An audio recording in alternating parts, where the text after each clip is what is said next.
Well, welcome to the latest episode of Afternoon Tea. I am University of Colorado men's golf coach Roy Edwards. We are joined by Buff legend, class of 1981, 1996 U.S. Open champion, and bigger than that, a very passionate member of Buff Nation, Steve Jones, joining us from Arizona. Steve, welcome. Thanks, Coach. Great to be on.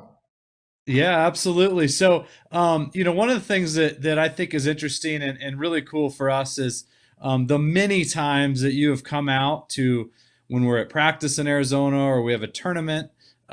You've been there so many times, hosted us, played with the guys. 2 years ago was really cool. Yannick Paul won Arizona State Sun Devil Thunderbird Classic, and you had won that event, and you were there to see some of that.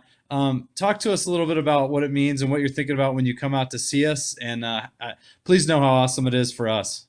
It's always great to see the kids and see the new crop of kids coming in and all the great work that they've done. And it's exciting in one way, to see these kids hit the ball. It's another way, it's depressing for me because they're knocking it, 40, 50, 60 yards past me. But that's going to happen as you get older, and they just stay young. So, but it's really Yeah. cool to see all these kids that you've had in your program, and raising them up all these years.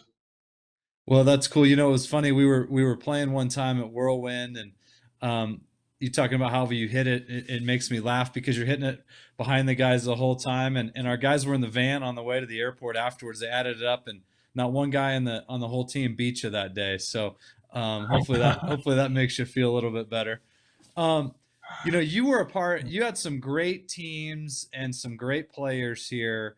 What was your proudest moment? Either when you were here or even after you were had left CU and were an alum. Like, what's your kind of your proudest moment as a member of Buff Nation?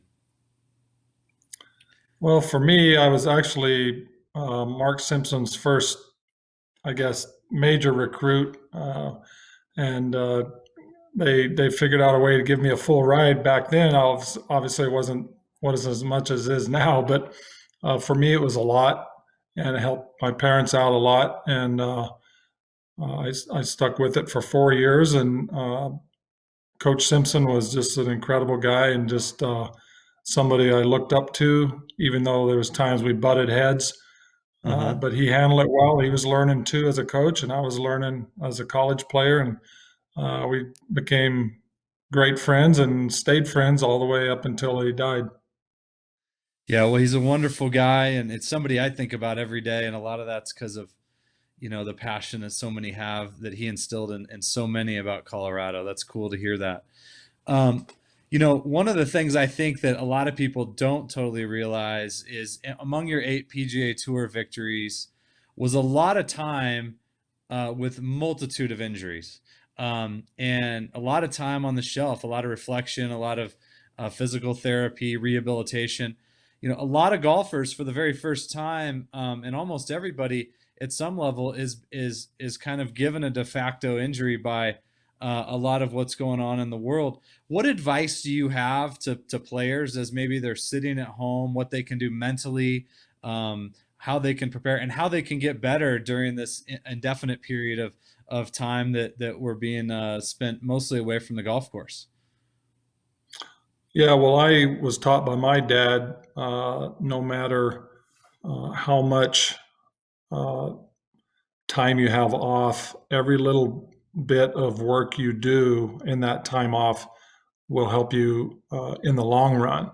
So even though it might not feel like you're accomplishing anything, that 20-minute bike ride, instead of a 10-minute bike ride, or the 5 6 days a week working out instead of 2 or 3 days working out, it's hard to practice unless you're in good shape. Right. So guys that don't practice, they're usually not in good shape. So for me, as I've gotten older, it's hard for me to practice because I'm not as strong.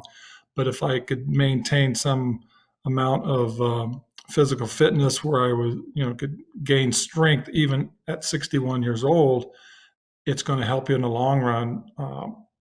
There's not too much you can do other than maybe watch some old videos of your swing or see what you're doing where you're at, and work on a few things like that. And most guys are, at least they're practicing, even if they're not able to play right now, they're still practicing a little bit. Uh-huh. Well, that's all good tips. Um, Steve, thank you very much for coming on Afternoon Tea.